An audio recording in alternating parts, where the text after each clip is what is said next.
ঈদগাহ ও খেলার মাঠ রক্ষার দাবিতে আন্দোলনে নেমেছেন এলাকাবাসী। এই দাবিতে 2 ডিসেম্বর দুপুরে তারা মানববন্ধন কর্মসূচি পালন করেছেন। তাদের অভিযোগ, এলাকার এক প্রভাবশালী ব্যক্তি প্রায় 200 বছরের পুরনো মাঠটি দখল করে মৎস্য খামার করছেন। তবে অভিযুক্তদের দাবি, এই সম্পত্তি তার নিজের। দীর্ঘদিন এটি পরিত্যক্ত অবস্থায় ফেলে রেখেছেন, এখন মৎস্য খামার করবেন। এ নিয়ে দুপক্ষের মধ্যে উত্তেজনা বিরাজ করছে। ঘটনাটি কিশোরগঞ্জের করিমগঞ্জ উপজেলার গুজাদিয়া ইউনিয়নের আটকাপাড়া গ্রামের।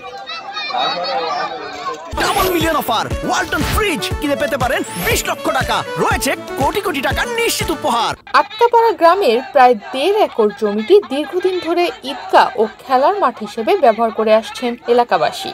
ধান কাটার মৌসুমে এখানে ধান শুকানোর কাজও করেন তারা। এতদিন সবকিছু স্বাভাবিকভাবেই চলছিল। বিপত্তি বাধে তখনই, যখন এই সম্পত্তি নিজের দাবি করে এলাকারই এক ব্যক্তি এখানে মৎস্য খামার গড়ে তোলার উদ্যোগ নেন। এলাকার শত শত নারী পুরুষ মাঠ রক্ষার দাবিতে সোমবার রাস্তায় নেমে আসেন। তারা যে কোনো মূল্যে মাঠ রক্ষার ঘোষণা দেন। 200 বছর আগে খেলার মাঠ, অনেক সুরে আয়া খেলার মাঠ লাইতে লাইতে কাটা করে দিচ্ছি। আমরা জীবন মাঠের লাগে মরণ লাগলে মরাম। আমরা স্কুলের মাঠ, খেলার মাঠ, আমরা জনাজার মাঠ, আমরা সবাই মাঠ কাহি। আর কৃষকরা ধান ফানোর লোক হে আয় রাইতে রাইতে চুরি হয়ে আয়া কাটা করেছে 2 ব্যক্তি। আমরা মরণ লাগলে মরাম, মাঠের লাগে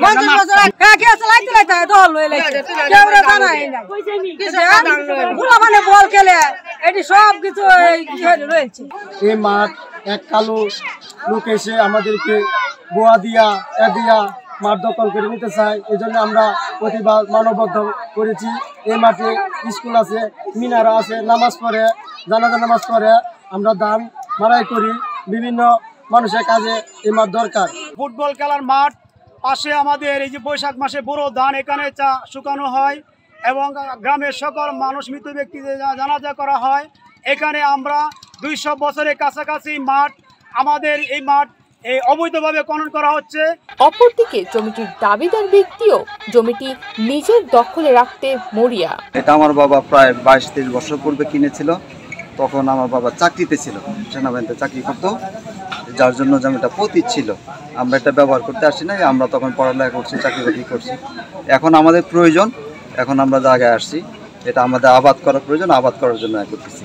এলাকার কিছু লোক তারা সন্ত্রাসী টাইপের কার্যক্রম করতেছে, আমাদের উপর বিভিন্ন চাঁদা দাবি করতেছে, আমাদের কাজ করার কোনো সুযোগ দিচ্ছে না, আমাদেরকে প্রাণের হুমকি দিচ্ছে। এ ব্যাপারে করিমগঞ্জ উপজেলা নির্বাহী কর্মকর্তা মোবাইল ফোনে জানান, সরেজমিন পরিদর্শন করে দুপক্ষের বক্তব্য শুনে আইনগত ব্যবস্থা নেওয়া হবে। আমি সরেজমিন দেখে বিষয়টা তদন্ত করে 2 পক্ষকে শুনে তারপরে আমি প্রয়োজনীয় ব্যবস্থা যেটা নেওয়া যায়।